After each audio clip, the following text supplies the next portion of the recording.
22 एप्रिलला पहलगाममध्ये आतंकवादी हल्ला झाला, ज्याला उत्तर म्हणून भारतानं ऑपरेशन सिंदूर राबवलं। या ऑपरेशन सिंदूर म्हणजे नक्की काय आहे हे देशाला सांगण्याची जबाबदारी परराष्ट्र मंत्रालयाचे सचिव विक्रम मेस्त्री, हवाई दलातर्फे विंग कमांडर व्योमिका सिंग आणि मिलिटरीतर्फे कर्नल सोफिया कुरेशी यांना दिली गेली होती।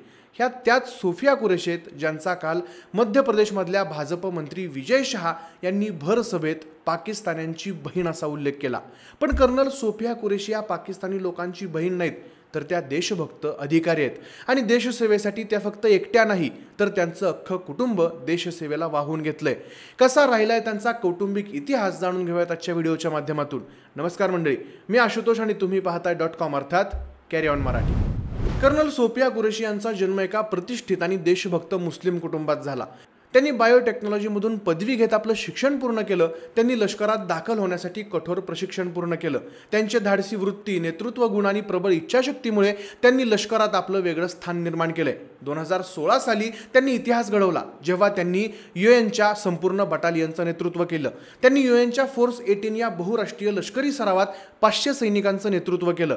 हे केवळ आपल्यासाठीच नाही तर जगासाठी एक ऐतिहासिक पाऊल ठरलं। भारतीय लष्करात आजपर्यंत अनेक महिला अधिकारी आल्या, पण पहिल्यांदाच कोणीतरी बटालियन कमांडर म्हणून यूएन मध्ये आपली छाप सोडली होती। त्यांना त्यांच्या शौर्याबद्दल अनेक पुरस्कार सुद्धा भेटलेत।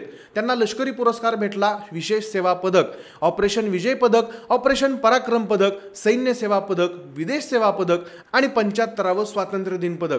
संयुक्त राष्ट्र शांतता पदकांमध्ये 2017 मध्ये त्यांना मिळालं। गांधी शांतता पुरस्कार त्यांना 2019 मध्ये मिळाला। पण त्यांचं हे यश अचानक मिळालेलं नाहीये, त्यामागे आहे संपूर्ण वीरत्वानं भरलेली पारिवारिक परंपरा, जी ब्रिटिश काळापासून सुरू होती आणि आज तागायत देशसेवेसाठी समर्पित आहे। त्यांच्या या पारिवारिक परंपरेची सुरुवात झाली 1857च्या बंडापासून। कर्नल सोफिया कुरेशी यांच्या पंजोबांनी 1857च्या स्वातंत्र्य संग्रामात भाग घेतला होता। राणी लक्ष्मीबाई यांच्या सैन्यात त्यांनी शूर योद्धा म्हणून सेवा बजावली होती। ब्रिटिश साम्राज्याविरुद्ध लढताना त्यांनी अत्यंत धैर्याने शत्रूशी सामना केला। सोफिया कुरेशी यांच्या पणजी देखील राणी लक्ष्मीबाई सोबत लढल्या होत्या।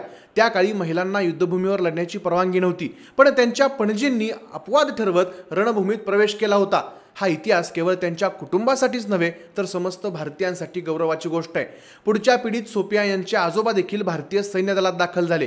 त्यांनी स्वातंत्र्योत्तर काळात लष्करी सेवा केली। त्यांच्या कामगिरीमुळे कुटुंबात शिस्त, देशप्रेम आणि त्याग यांचं मूल्य अधिकपणानं गडद झालं। कर्नल सोफिया कुरेशी यांच्या वडिलांनी 1971च्या भारत-पाक युद्धात भाग घेतला होता। त्यांनी भारतीय सैन्यात धार्मिक शिक्षक म्हणून सेवा बजावली। युद्धानंतर अनेक वर्षांनी दिलेल्या एका मुलाखतीत ते म्हणाले होते, जर मला पुन्हा संधी मिळाली तर मी पुन्हा पाकिस्तानशी युद्ध करीन आणि देशासाठी प्राणही अर्पण करीन। त्यांच्या या भावना आजही लाखो भारतीयांच्या हृदयात आदर निर्माण करतात।